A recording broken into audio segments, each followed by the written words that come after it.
Hi అండి. ముందుగా అందరికీ ముక్కోటి ఏకాదశి శుభాకాంక్షలండి. ఈ వీడియోలో మనం ముక్కోటి ఏకాదశిని ఎలా జరుపుకోవాలి, పూజా విధానం, అలాగే ముక్కోటి ఏకాదశి ప్రాముఖ్యత గురించి తెలుసుకుందాం. సంవత్సరానికి 24 ఏకాదశులు వస్తాయి. సూర్యుడు ఉత్తరాయణానికి మారే ముందు వచ్చే ధనుర్మాస శుద్ధ ఏకాదశిని అంటే ఈ రోజుని వైకుంఠ ఏకాదశి లేదా ముక్కోటి ఏకాదశి అంటారు. ఈ రోజున తెల్లవారుజామునే లేచి ఇంటిని శుభ్రం చేసుకొని ఇలా ద్వారానికి ఇరువైపులా దీపం వెలిగించుకోవాలి.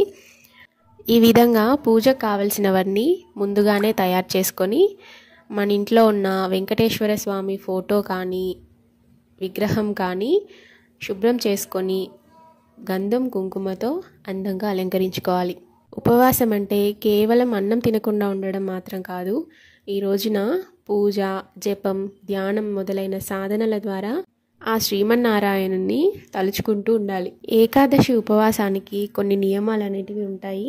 ఏకాదశి ఉపవాసం చేయాలనుకునే వాళ్ళు దశమి రోజు రాత్రే అల్పాహారం మాత్రమే తీసుకోవాలి. అలాగే మాంసాహారాన్ని తీసుకోకూడదు. ఏకాదశి రోజు పూర్తి ఉపవాసం చేసి ఆ మరుసటి రోజు ద్వాదశిన ఉదయాన్నే ఉపవాసాన్ని విరమించాలి. ఈ విధంగా ఒక పీటని ఏర్పాటు చేసుకొని దాని మీద అష్టదళ పద్మాన్ని వేసి శ్రీమన్నారాయణుణ్ణి అక్కడ ప్రతిష్ఠించుకోవాలి. అలాగే గణపతిని కూడా మనం పూజలో పెట్టుకోవాలి. ఈ ముక్కోటి ఏకాదశిన శ్రీమన్నారాయణుడు ఉత్తర ద్వారం నుంచి దర్శనమిస్తాడు. ఈ ముక్కోటి ఏకాదశిని వైకుంఠ ఏకాదశిని, స్వర్గధార ఏకాదశిని కూడా పిలుస్తారు. శ్రీ మహావిష్ణువు నెలవైన వైకుంఠంలోని వాకిళ్ళు ఈ రోజున తెరుచుకుంటాయి. కాబట్టే దీన్ని వైకుంఠ ఏకాదశి అంటారు.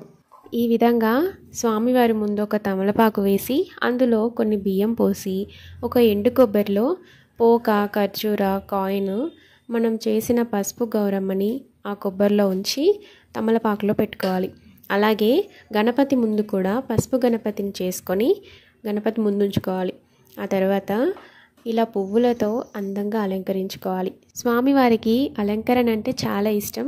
అందుకని ఎంత వీలైతే అంత అందంగా అలంకరించుకోండి. దక్షిణాయనం ప్రారంభం ఆషాఢ శుద్ధ ఏకాదశి నాడు పాలసముద్రంలో యోగ నిద్రకు ఉపక్రమించిన శ్రీమన్నారాయణ కార్తీక శుద్ధ ఏకాదశి రోజు మేల్కొంటాడు. ఇలా మేల్కొన్న స్వామిని దర్శించుకోవడానికి పుష్యమాస శుక్ల ఏకాదశి నాడు అంటే ఈ రోజున ముక్కోటి దేవతలు వైకుంఠానికి చేరుకుంటారు. అందుకే దీన్ని ముక్కోటి ఏకాదశి అని అంటారు. దక్షిణాయనంలో చనిపోయిన పుణ్యాత్ములకు ఈ రోజున స్వర్గంలోకి ప్రవేశించే అవకాశం ఉంటుందంట. అందుకే స్వర్గధార ఏకాదశి అని పిలుస్తారు. ఈ విధంగా అలంకరించుకున్న తర్వాత దీపారాధన చేసుకోవాలి. ఏ పూజలో అయినా, ఏ వ్రతంలో అయినా, ఎలాంటి శుభకార్యంలో అయినా ముందుగా పూజించేది మన గణపతిని. ఈ ఏకాదశి పూజలో కూడా ముందుగా గణపతిని పూజించుకోవాలి. ఆ గణపతి పూజ చేసుకున్న తర్వాత మనం శ్రీమన్నారాయణుణ్ణి షోడశోపచారాలతో పూజించుకోవాలి. కృతయుగంలో ముర అనే రాక్షసుడు దేవతలను, ఋషులను పట్టి పీడిస్తూ క్రూరంగా హింసించేవాడట. ముర ఆకృత్యాలను భరించలేని దేవతలు శ్రీహరికి తమ గోడు చెప్పుకొని కాపాడమన్నారట. దీంతో మురాసురునికి సంహరించడానికి శ్రీ మహావిష్ణువు బయలుదేరతాడు.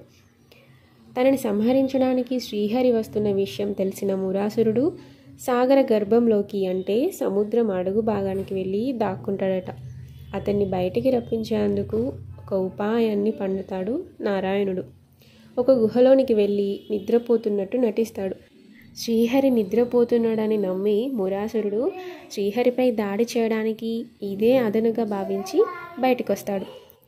మురాసురుడు శ్రీహరి ఉన్న గుహలోనికి ప్రవేశించి స్వామిని వధించేందుకు కత్తి శ్రీహరిపైకి ఎత్తుతాడు. అలా ఎత్తగానే ఒక శక్తి ఉద్భవించి మురను సంహరిస్తుంది. అప్పుడు విష్ణువు సంతోషించి ఆమెకు ఏకాదశి అని పేరు పెట్టి వరం కోరుకోమంటాడు.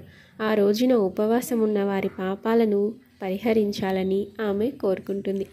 ధనుర్మాస శుక్ల ఏకాదశి రోజున ఉపవాసం ఉన్న చేసిన పాపాలు తొలగిపోయి వైకుంఠ ప్రాప్తి కలుగుతుందని శ్రీ మహావిష్ణువు వరమిచ్చాడు. ఏకాదశి రోజున ముర బియ్యంలో దాక్కుంటాడని, అందుకే బియ్యంతో చేసిన ఏ పదార్థాన్ని తినకుండా ఉండాలని అంటారు. సంవత్సరంలో వచ్చే 24 ఏకాదశులు ఉపవాసం చేయలేని వారు ఈ ముక్కోటి ఏకాదశి రోజైనా ఉపవాసం చేయాలన్న నియమం కూడా ఉంది. ఈ రోజున ఒక్కరోజు ఉపవాసం చేస్తే మిగతా 23 ఏకాదశులు ఉపవాసం చేసినట్టే అని విష్ణు పురాణంలో చెప్పబడింది. ముక్కోటి ఏకాదశి నాడు చేసే విష్ణు పూజ, గీతా పారాయణం, గోవింద నామస్మరణం, పురాణ శ్రవణం మోక్షప్రాప్తిని కలిగిస్తాయి. ఇవన్నీ చేయకపోయినా ఓం నమో నారాయణాయ అనే మంత్రాన్ని 108 సార్లు జపించడం వల్ల కూడా మోక్షాన్ని పొందవచ్చు. చూశారు కదా ముక్కోటి ఏకాదశి విశిష్టత. ఈ రోజున స్వామివారిని ఏ విధంగా పూజ చేసుకోవాలనేది. మీరు కూడా ఈ ముక్కోటి ఏకాదశిన స్వామివారిని షోడశోపచారాలతో పూజించుకొని తెలిసి తెలియక చేసిన పాపాలని కడిగేసుకోండి. అలాగే మోక్షాన్ని పొందండి. Thanks for watching.